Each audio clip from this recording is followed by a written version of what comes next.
Okay, so next step is going to be drawing the outside rectangle that represents our picture frame. Now the size for this is 160mm wide by 210mm tall. So, really simple.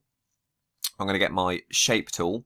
Now again, I could turn gridlock on, come right down the bottom left, hit, so this number down the bottom left in terms of ABS says 0 and 0, click once and move it until I see 160 in the first one and 210 in the second one.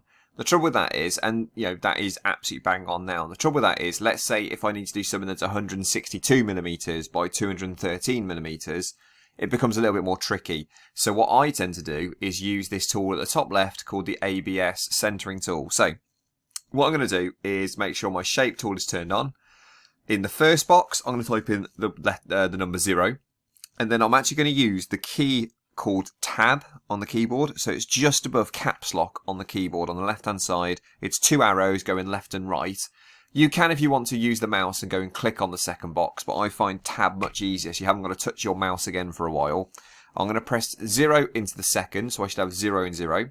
I can now press Enter, which moves my cursor down to the bottom left, or the 00 point on the page. I can now type in the measurements I need. So I need 160 by 210. And when I press Enter again, you can see it draws me out the box that I perfectly need. So I'm going to get my select tool, I'm going to click on it, I'm going to move it up here somewhere, and I'm actually going to duplicate it because I'm going to need 2 of them. One for my front, one for my back view, like that. Okay? The next thing that we're going to look at is drawing the thickness of the frame. Now, this is actually quite simple because the thickness of the timber, of the pine that we're using, is 30mm wide. So all I'm going to do, using my contour parallel line tool, so hold the click on contour, come to the contour parallel line, I'm going to type in 30mm, press OK, and all I need this to do now is simply click inside and top and bottom and do the same on the left hand side, or the right hand side rather, like that.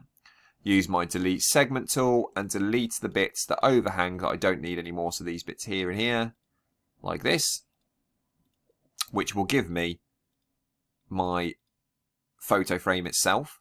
Now, next step is quite simple really, so we're going to use our line tool and our attach tool, and I'm actually going to double click on the attach tool and make sure I've got intersection turned on. That's really important that we keep that on. I'm going to press OK. Now at the moment I've got gridlock on, so I'm going to turn gridlock off, and what I'm going to do is I'm going to add in my mitre joints going from corner to corner. So we know about mitre joints, they're 45-degree joints on pieces of timber like this. So I'm just going to go mitre and mitre like that. Then what I'm going to do is I'm going to save it where I am. So I'm going to go either click on the floppy disk icon here, save, or go to File and Save. This is really important that we save it just in case the next step goes a little bit awry. Okay, so next video we're going to look at drawing the back piece and the side view.